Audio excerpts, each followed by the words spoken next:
I never believed in ghosts. I believed people could scare themselves. I believed old houses made strange noises, pipes knocked, wood expanded, animals got into walls.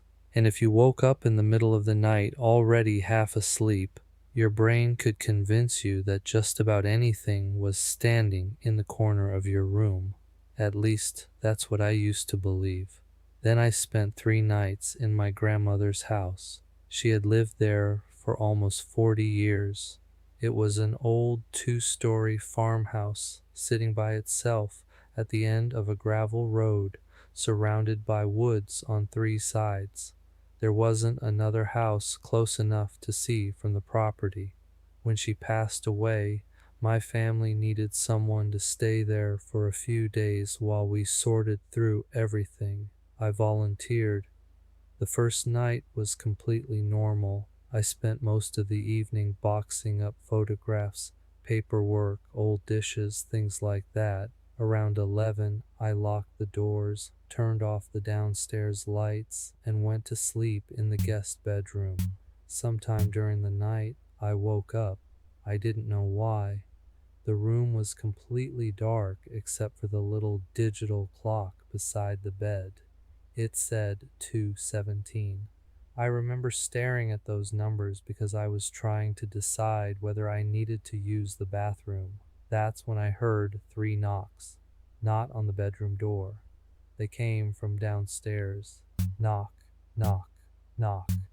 I sat up and listened. For maybe 30 seconds, nothing happened. Then I heard them again. 3 slow knocks from somewhere near the front of the house.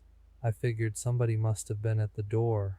That was strange enough at 2 in the morning, but what really bothered me was the fact that there hadn't been any headlights coming up the driveway. The guest bedroom window overlooked the front yard. I would have seen them. I grabbed my phone, turned on the flashlight, and walked downstairs. Every step in that house creaked. By the time I reached the bottom, I was wide awake. I went to the front door and looked through the little window beside it. Nobody was there. I checked the porch. Nothing. Then I noticed something that made me stop. The porch light was on. I knew I hadn't turned it on.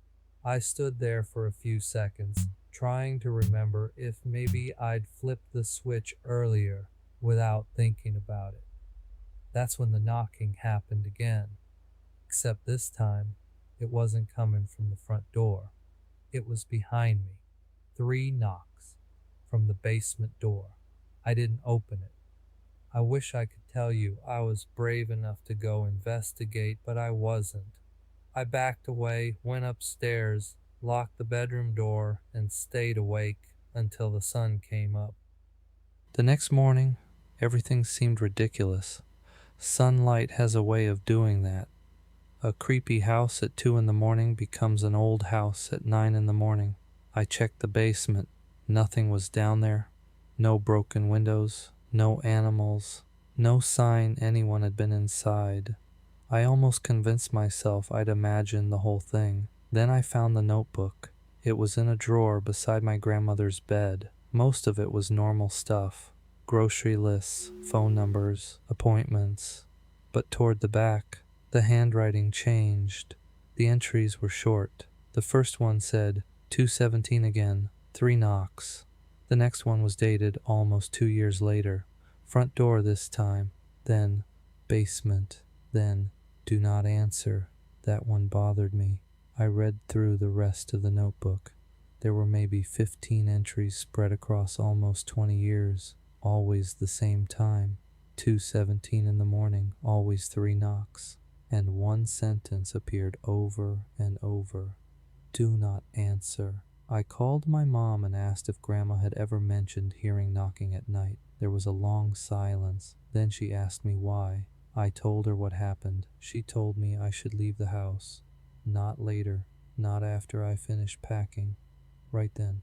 I laughed because I thought she was joking. She wasn't. She told me something my grandmother had apparently made the family promise never to talk about while she was alive.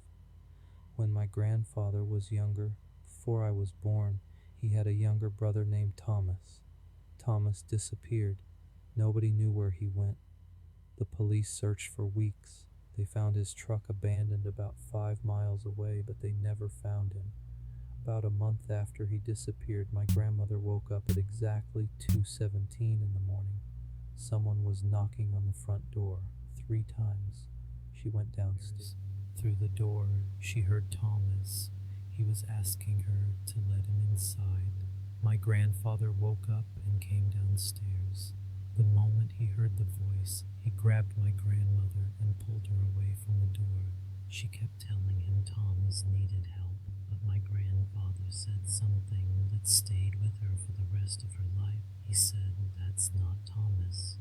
The voice outside kept talking. It begged, it cried, it said it was cold, then it became angry. According to my mom, they heard it walking around the outside of the house for almost an hour, sometimes knocking on windows, sometimes scratching at the siding, and then, just before 3 in the morning, it stopped. They never heard Thomas's voice again, but the knocking continued. Not every night. Sometimes years would pass, but eventually, at exactly 2:17, 3 knocks. My grandfather died 12 years ago. My grandmother kept living in that house alone. She never told anyone when the knocking happened. She simply wrote it down. I packed my things. I had no intention of spending another night there. But before I left, I wanted one last look through the house to make sure I hadn't forgotten anything. That's when I noticed the basement door was open, just a few inches. I know I had closed it that morning. I walked over and pulled it shut. There was something scratched into the wood on the inside of the door. It looked old. Very old. 3 words. Let me in. I left. We sold the house 6 months later. A young couple bought it. They had 2 kids and apparently loved the place. For almost a year, I didn't think about it. Then one night my phone rang. I didn't recognize the number. It was 2:18 in the morning. Normally, I wouldn't answer a call that late, especially from someone I didn't know, but something about the time made my stomach drop. I answered. A man asked if I was related to the woman who used to own the farmhouse. I said yes. He told me he was the new owner. Then he asked me a question. He said, "Did she ever hear knocking?" I didn't answer. For a second, neither of us said anything. Then he whispered, "Someone's at our front door." I told him not to open it.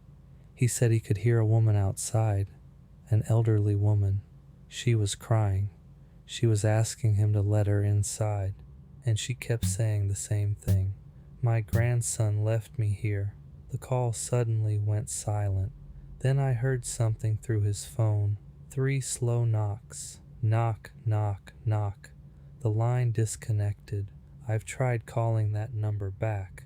Nobody ever answers. And every year, on the anniversary of my grandmother's death, I make sure I'm awake at 2:17 in the morning.